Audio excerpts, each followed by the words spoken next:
কাহা, কই যাও গো কাহা? যাই পাজুল্লার, এই হাঁটতে তো বহুদূর।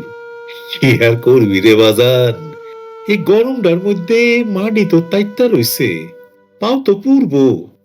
আর বাজান গরম, আমার এই রোদ মেঘ, হ্যাঁ, তাও খাইলা পাও কিছু পিন্ডা লইলে পারতা।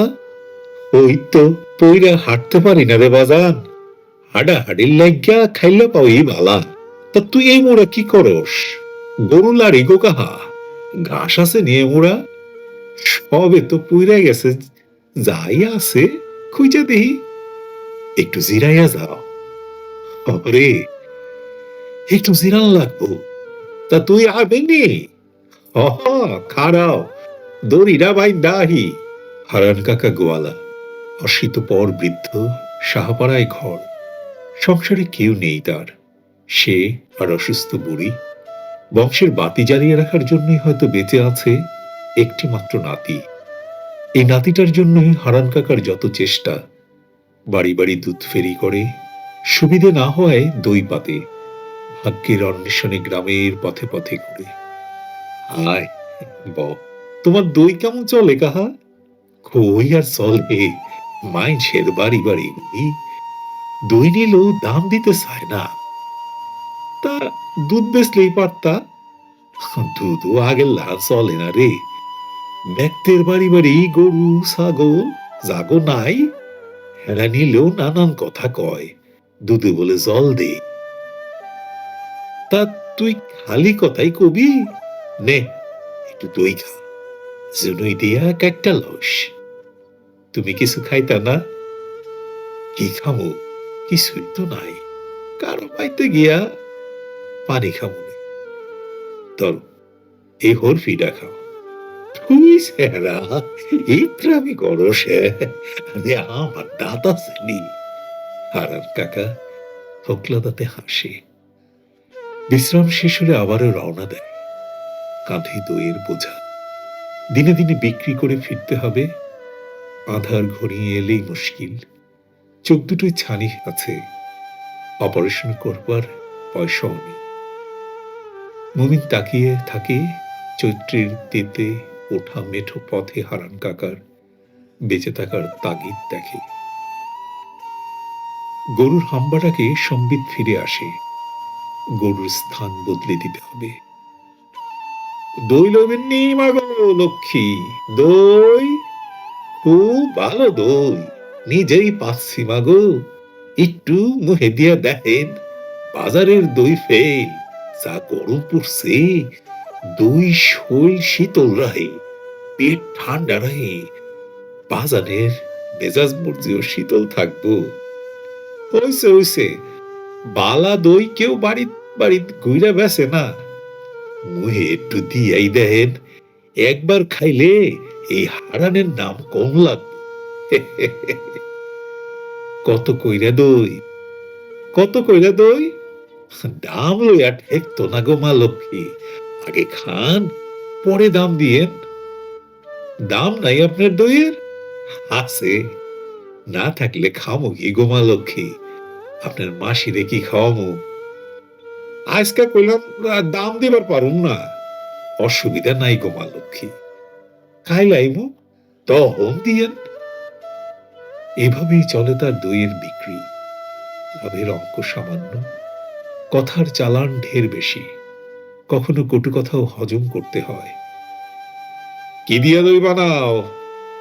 একদম খাঁটি দুধের দই গো কাহা, নিজের গরু নিজেই দোহান করি, ভালো কইরা জাল পারি, নিজেই পাতি।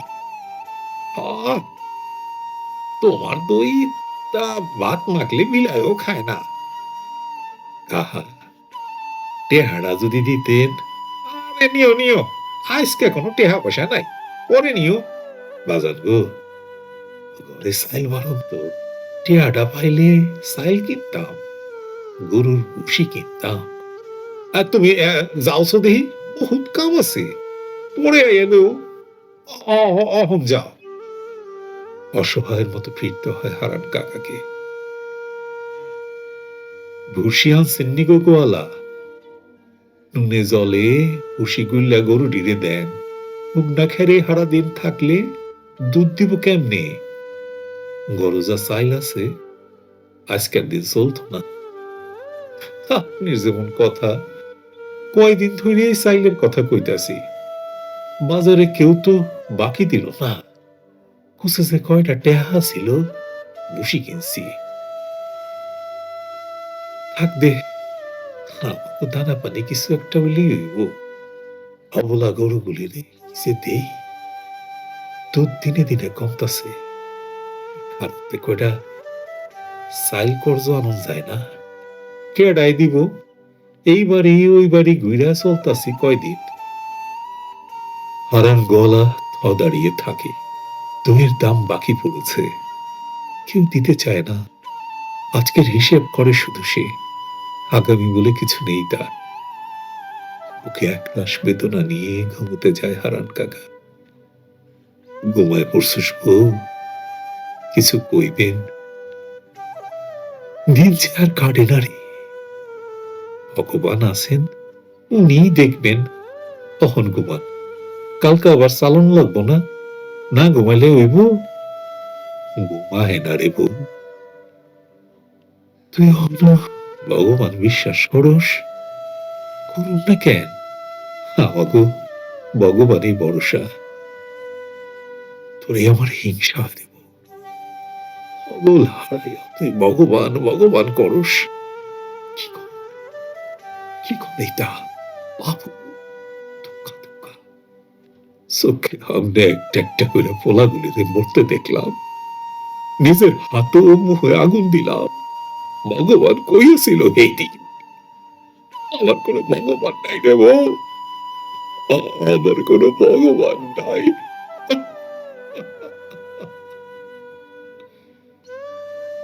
হাউ হাউ করে অসহায় কান্নায় ভেঙে পড়ে হারান গোয়ালা। কাঁদতেন না, এমনও আপনার বংশের বাতি জ্বলে। নাতি আছে গো আমাগো, এইবার পূজা দেব। আপনি আমারে, আপনি আবার দুধ বেচন ধরেন। দই লইয়া ঘুরনের কাম নাই। আমনে পূজা, আমার একজোড়া শাখা সিন্দুরের কোটটা কিনা দিয়েন। আপনি যতদিন আছেন, আমার ঘরে ভগবানও আছে। খুব সকাল সকাল ঘুম থেকে উঠে পড়েন হারান কাকা। গরুগুলিকে ভালো করে ধুয়ে দেন, খড় ভুসি খেতে দিয়ে গোয়াল ঘর পরিষ্কার করেন। স্নান সেরে দুধ দোয়ান, আর দই পাতাবেন না বলে মনস্থির করেন। গোয়ালার ছেলে গোয়ালাই থাকবেন। দুধের বাজার ফিসফিস। প্রতিদিন পৌর অফিস থেকে বড়বাবুরা আসেন, দুধের মধ্যে কি এক মেশিন দিয়ে পরীক্ষা করেন। শাস্তিস্বরূপ বাজারের মাঝখানে দাঁড় করিয়ে মাথায় দুধ ঢেলে দেন। হারান কাকার এ খবর জানা নেই। সে আজ অস্বস্তি বোধ করে, কিন্তু বাজার ছেড়েও যেতে পারে না। একে একে দুধের পাত্রগুলো পরীক্ষা করা হচ্ছে। হারান কাকা নিজের কাছে নিজেকে অপরাধী আর অসহায় বোধ করেন। আমার ভুল হয়ে গেছে গো বাবু, এইবার ক্ষমা করেন। দিব্যি করছি গো বাবু, আর কোনোদিন এই ভুল করুন না। ভগবানের দিব্য গো বাবু, বাজারে এত মানুষের সামনে বেজ্জতি করেন না। দয়া করেন গো বাবু, এই যে কান ধরছি গো বাবু। অসিত পরে বৃদ্ধের মিনতিতে ভুড়িমালা বাবুর মন গলে না। এই সব দুধ এই বুইরার মাথায় ঢাল, আর পাত্র হাতে রাস্তার মোড়ে দাঁড় করাইয়া রাখ, সবাই দেখুক। দুধ নয়, যেন এক চিতা আগুন কেউ ঢেলে দিয়েছে হারান গোয়ালার গায়ে। ব্যঙ্গাত্মক কথা আর হাসির বান যেন মুখাগ্নি। ছেলেগুলোর মুখাগ্নির সময় নিজেকে যতটা ভাগ্য বিলম্বিত মনে হয়েছিল, এজন্য তার চাইতে ভয়ঙ্কর মূর্তিমান দাঁড়িয়ে থাকে হারান গোয়ালা। তার কোন বুধ বুদ্ধি নেই, যেন সে মৃত। বাজার থেকে সোজা চিলাইয়ে যায় হারান। চিলাইয়ের এক বুক জলে ডুবে ডুবে স্নান সেরে নেয়, তবু নিজেকে অসুচি লাগে। কোনো মতে ধীরে পায়ে বাড়ি ফিরে হারান। বুড়ির হাজার কথা ও কৌতূহল কোনো সাড়া নেই হারানের। গভীর হয়, বুড়ির ঘুম গভীর হতেই নিঃশব্দে বেরিয়ে পড়ে হারান। গোয়ালের গরুগুলোকে গায়ের গামছায় পরম স্নেহে আদর করে দেয়। অবলা গরুর আদরের অতিশয্যায় হারানের গলায় গলা মিশিয়ে দাঁড়িয়ে থাকে। হারানের দু চোখে আজ অশ্রু গঙ্গা। কাঁধের গামছাটাকে বাঁশের আড়ার সাথে ভালো করে বেঁধে নেয়। আমারে ক্ষমা করিস রে বউ বলে ঝরে পড়ে। তোর দাদুর লগে আমি কি সহমরণ লইতে পারুম না রে পরাণ? পরাণ মাথা নাড়ে। অহন তো সহমরণ নাই গো ঠাকুর দি, তবে আমার শ্মশানে লইয়া চল, আমি ওর মুখাগ্নি করুম। কি কও? আমি আছি না, দাদুর মুখাগ্নি আমি করুম? না, ভয় পাই। ঠাকুরদির এই রূপ সে আগে দেখেনি। ভগবান সাক্ষী, আমি আপনার দুধে জল দিতে দেখি নাই। আমি কিন্তু আপনার কাছে শাখা আর সিন্দুর কোটা চাইছি। আপনার কাছে কোনোদিন কিছু চাইছি? চাই নাই তো। হায় ভগবান, আমি তোমার কাছে কি পাপ করছি? তুমি আমার সিন্দুর খানো মহিষা দিলা। শ্মশানের রাস্তায় দাঁড়িয়ে থাকি মমি। তার মনে পড়ে হারান কাকার সেই কাকুতি। বাড়ির চাইল বাড়ন্ত গো বাজান, টেহাডা পাইলে চাল কিনতাম। গল্প তো গল্পই, তবে মুমিনের নামের রাখাল বালকের মতো হতে লেখকের ইচ্ছে করে, যদিও কিছু করতে না পারার বেদনায় প্রতিনিয়ত পুড়ে।